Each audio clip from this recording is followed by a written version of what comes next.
For joining today.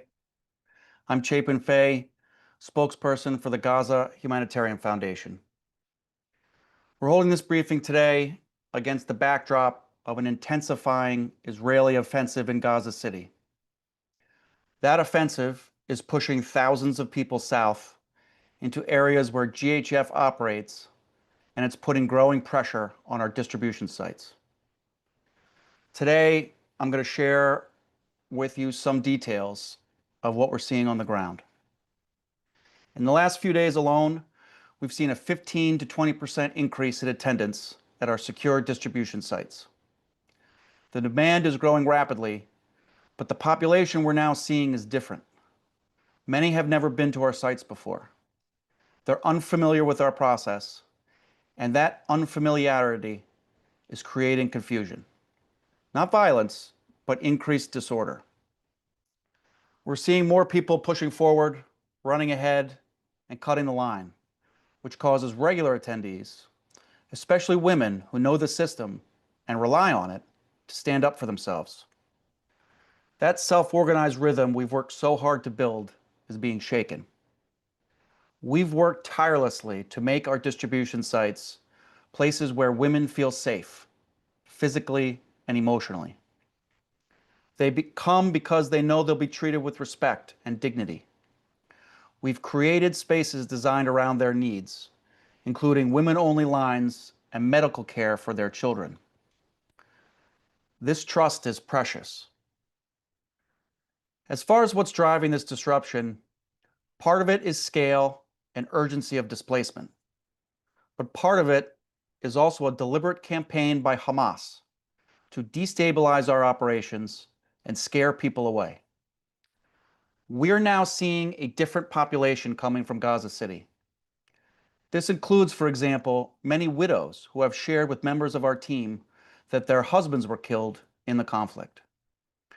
And what's following them is a troubling new pattern of threats, fear tactics, and deliberate misinformation aimed at sabotaging our operations.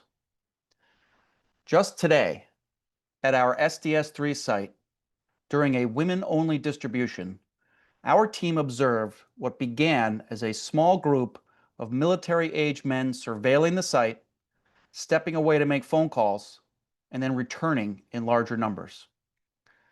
This group eventually grew to several hundred. In real time, we heard from trusted local sources that Hamas was planning to rush the site. We also received credible information that Hamas operatives were planning to infiltrate women-only distributions dressed as women. And that's not all. Local women reported that Hamas has been spreading false information, telling people that SDS-3 will be closed next week. What does that mean? That they'll attack it? That it's no longer safe? That it's no longer ours to operate? We don't know exactly, but we know people are visibly scared.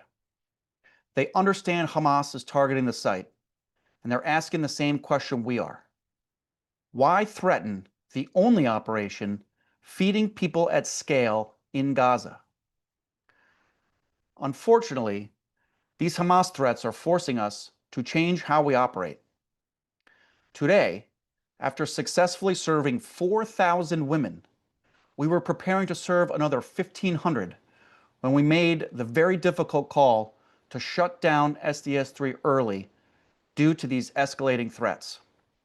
And as of now, we will not be operating a women-only distribution tomorrow anywhere. That's not a choice we want to make and not a decision we made lightly.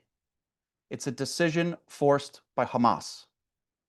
Let me be absolutely clear. Hamas is not just threatening us. They're threatening their own people. The women of Gaza who are simply trying to feed their children are being intimidated and endangered by the very group that claims to represent them. This is deliberate, this is strategic, and it is cruel.